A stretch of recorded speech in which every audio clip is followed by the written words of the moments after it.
Una mesa redonda de este fin de semana sobre las garantías constitucionales y el artículo 155 que impartía Jesús López de Lerma, abogado y periodista. Estaba también David Muñoz Zapata, el secretario de programas y de áreas sectoriales de Ciudadanos en esta región. Y precisamente yo había leído algunos artículos de David acerca de lo que podía suponer el aumento del sueldo mínimo interprofesional en Castilla-La Mancha, artículos que me impactaron, que luego comparando con lo que hacen otros analistas había una correlación y afirmaban que nos podía perjudicar en ciertas áreas y lógicamente tenía que aprovechar esa oportunidad, con lo cual lo dije en esa mesa redonda. David Muñoz Zapata tiene un pedazo de entrevista, así que nos vinimos a la radio y esto es lo que pudimos conversar aquí y lo que les vamos a ofrecer ahora mismo. Bueno, no mentía cuando decía que he leído algunos artículos muy interesantes suyos, sobre todo ese en el que hablaba de que el aumento del sueldo mínimo interprofesional podría tener graves consecuencias para el empleo en Castilla-La Mancha, afectando sobre todo a pequeños empresarios, a mujeres y a menores de 25. ¿Esto cómo puede ser? Vamos a ver, el salario mínimo interprofesional es una herramienta que se puede utilizar para políticas activas de empleo, pero que tiene un efecto directo cuando se aplica, como lo ha anunciado el gobierno nacional. En este caso, disuasorio de la contratación. Podría ser disuasorio de la contratación, incluso destructor de empleo. Vamos a ver, no es que el salario mínimo interprofesional, opinemos en Ciudadanos, que tenga que ser el que existe. Por supuesto que no. Evidentemente es muy bajo. Nosotros coincidimos con organismos internacionales como OCDE, que recomienda que el salario mínimo interprofesional tendría que ser el 60% del salario medio. ¿Pero qué ocurre? Y volviendo a la clave regional, como hablaba en mi artículo, que en el País Vasco el salario medio son casi 2.000 euros. En Castilla-La Mancha no llega a 1.500. Claro. Entonces, no se puede aplicar de igual forma en todos sitios. Tenemos un tejido productivo que aún no ha salido de la recesión. Tenemos un tejido productivo en Castilla-La Mancha que aún es débil. Tenemos una tasa de paro juvenil muy alta, de las más altas de España. Y además, hay una parte que no apuntabas, no solo jóvenes, no solo mujeres, sino trabajadores poco cualificados, que en Castilla-La Mancha tenemos uno de los peores datos de España, que es el 65%. El 65% de los trabajadores en Castilla-La Mancha no tiene estudios secundarios ni universitarios. Ni FP, ni bachillerato, ni universidad.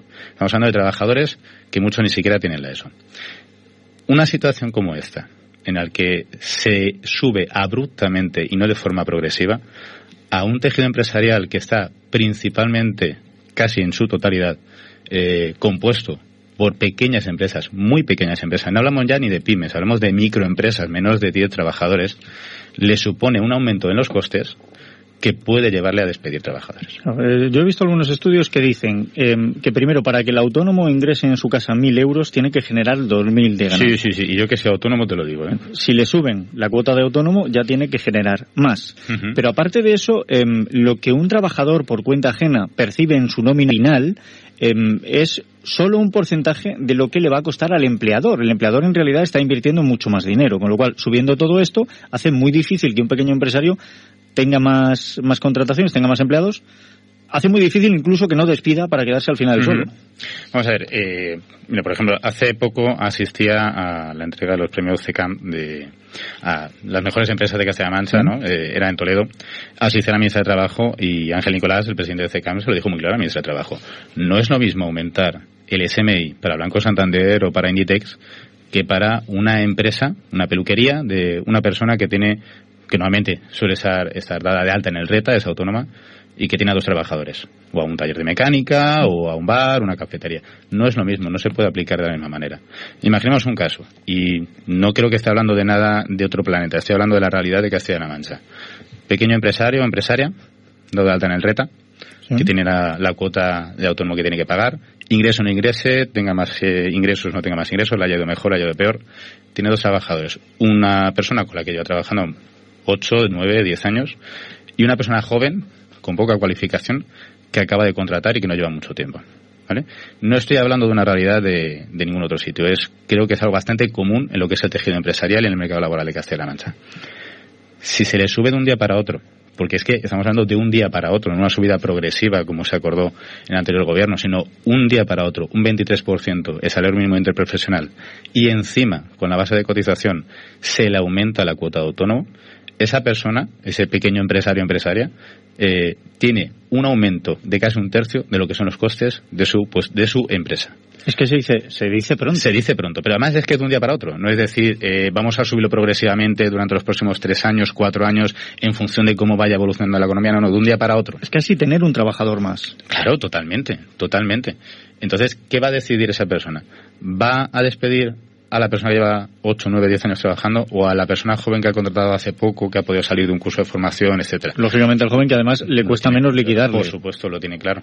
Entonces, por eso me refiero a que esta medida, que tiene un efecto importante, con una subida tan abrupta del SMI, que puede tener en todo el mercado laboral, en Castilla-La Mancha, con un tejido productivo, con una tasa de paro juvenil o de empleo juvenil muy baja, y además con un 65% de los trabajadores sin formación, el efecto puede ser mucho más devastador de lo que sería en otras economías a lo mejor más fuertes, como podrían ser en el País Vasco o las economías fuertes de la Comunidad de Madrid, por ejemplo. Estoy viendo que, claro, esto afecta de la misma manera a la contratación de la mujer, con un agravante, además. Sobre todo la mujer que viene de un entorno de maltrato, que intenta rehacer su vida, todavía lo tiene mucho más complicado. Totalmente. Son mujeres sin cualificación, encima. Muchas veces son mujeres que no tienen cualificación, y entonces, al final, es un trabajador que para la empresa le es menos productivo porque no tiene cualificación y es más fácil que le despida.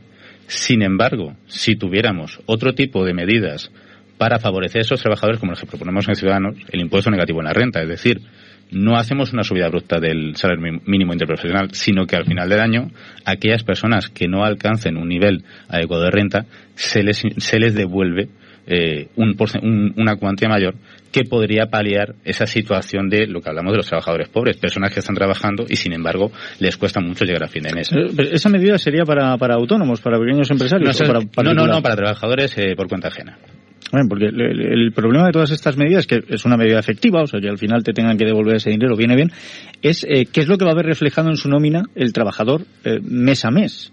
Porque algunos no van a tener riñones, económicamente hablando, para llegar al año siguiente a hacer la declaración y que vean esa devolución en su cuenta. Evidentemente. Vamos a ver, el impuesto negativo sobre la renta no solo lo que hace es paliar esa situación, sino también incentiva al trabajo. Cuando estamos hablando de que, evidentemente, si yo estoy cobrando el salario mínimo interprofesional, estoy cobrando 700 y pico euros y me dicen que me la van a pagar 900, todo el mundo va a estar de acuerdo, evidentemente, todo el mundo que está en esa situación. Pero es que son mucho menos los trabajadores que están en esa situación y que se verían favorecidos que los trabajadores que podrían ver en peligro su puesto de trabajo. Por favorecer a un porcentaje muy pequeño, podemos hacer un destrozo mayor en un porcentaje más amplio de la población que, repito, en economías más débiles, como pueden ser las del sur de España, en el concreto Castilla-La Mancha, podría ser un efecto más negativo. Pues le van a dar a usted trabajo para hacer estos análisis, David, porque ahora también con esa nueva elucubración que ha tenido el gobierno, ese antojo de poner peaje en las autopistas, en Castilla-La Mancha tenemos afortunadamente una autopista que vertebra completamente y otras dos que bueno, pues ahí están, ¿no? La de los viñedos poco a poco va teniendo también su tráfico, y la del Centenario algún día será una realidad. Esto todavía lastraría más, aumentaría el precio de los costes, porque el transportista tiene que repercutirlo de alguna manera. Y el impuesto al diésel. Claro, todo esto se va sumando. Estoy viendo que entonces la recuperación para Castilla-La Mancha no es que vaya a llegar más tarde, es que posiblemente no llegue. Es que la recuperación para Castilla-La Mancha es complicada con un gobierno como el actual, que no está generando un entorno para que la iniciativa privada vuelva a tomar fuerza, vuelva a coger músculo, y que en Castilla-La Mancha, además, si tenemos una gestión como la que está realizando el actual gobierno regional, que es más de anuncio que de medida efectiva, esto va a ser mucho más complicado. Le pongo un dato, y ya no solo del sector privado, de lo que le afecta al sector privado, a las empresas, al tejido empresarial de Castilla-La Mancha. Si además tenemos una gestión pública tan poco responsable a la hora de hacer las cuentas, Castilla-La Mancha es la segunda comunidad autónoma en deuda en cuanto al PIB. Tenemos un 36% del PIB en la deuda pública. No vamos a salir.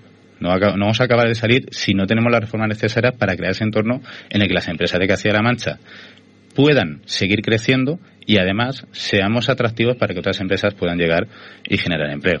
Tenemos una cosa, y eso es algo que nos ha dicho la Agencia Independiente de Responsabilidad Fiscal. Si seguimos con gestión de gasto, etcétera, hasta 2047 no llegaremos al objetivo del 13% de deuda del PIB, que es el objetivo que nos marca la Unión Europea. Estamos en un 36%. Tenemos que dividirlo entre 3. Hay analistas económicos que dicen que, a pesar de que el modelo siempre había obedecido a ciertos indicadores, ahora mismo están viendo que estamos volviendo a una recesión, aunque los indicadores no lo muestran. Con lo cual nos podemos encontrar con que esa recesión está a la vuelta de la esquina, de ahí a volver a una crisis económica hay tan solo un paso, ¿no? Efectivamente, de una a otra.